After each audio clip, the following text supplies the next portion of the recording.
Stuart, how would you sum that game up? Well, probably one of the most bizarre I've been involved in, Scotty, to tell you the truth. I just felt as if we were in a position where we were really comfortable. Statistics don't really matter, but I've had a look at the statistics in the game, and they start to marry in with what it felt like in terms of efforts on their goal, pressure we create from corner kicks, etc.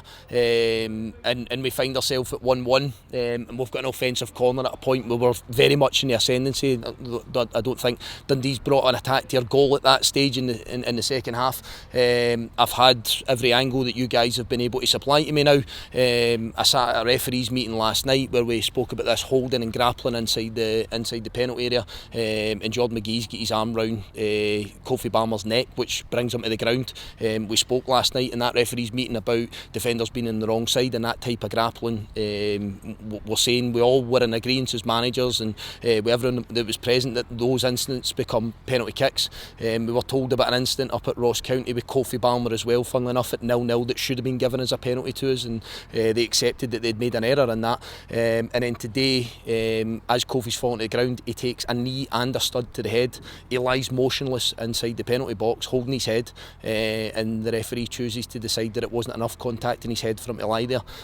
What I've said to John Beaton, and he completely disagrees with me, is you don't get the opportunity to play God in that moment. You don't get the chance to decide whether that's a big enough blow to his head or not. It turns out it was, because he's got blood coming from his mouth and pouring from his mouth, hence why the medical guys went on to treat him. And the player ages the other way, and we're advised now in football that should stop. We can all see it clear as day. I'm shouting at the fourth official that he's lying motionless. He chooses not to intervene. And they go up the park and score. Can we do better? Yeah, of course, you can always stop a counter-attack. What we take massive responsibility for is goal 3 and 4. I think 3 goes in whilst Kofi's still off the park and not been allowed on the pitch, so we're down to 10 men.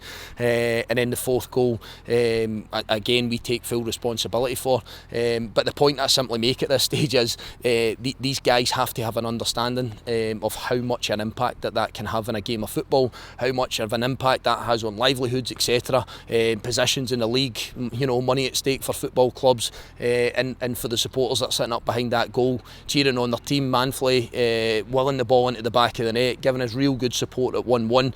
They have to understand how much an impact that has in the game of football. I'll always hold my hands up. I will, without question. Goals 3 and 4, can we do better? Difficult, I suppose, in some senses when you're down to 10 men for the 3rd goal, and we'll always look at that, we'll always analyse that. But there'll be a fair amount of disgruntlement, there'll be a fair amount of emotion and anger from our supporters, and I get it, I understand that, but that's simply not a game of football that should have went to 4-1. I happen to believe that it should be a penalty kick at 1-1. If VAR checks that and looks at it and goes based on what we spoke about last night, I think we've got a penalty ourselves with the opportunity to try and go 2-1 ahead in the game.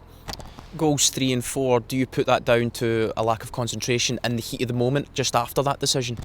I think, you can quite clearly see that the players feel that the whole thing was completely unjust, and it was, Scott, it was. I've seen it all back again, I've seen every angle, I've seen every instant within it. For me, it is completely unjust, but we can't let that emotion start to take over, we can't let that disappointment take over. I've just said that to the players there. We absolutely take accountability for the last 2 goals that they score. I think the supporters will see again that the players were pushing and driving to the very last minute. We had numerous efforts flashed across their goal, efforts on target, their goalkeepers making saves here, there and everywhere.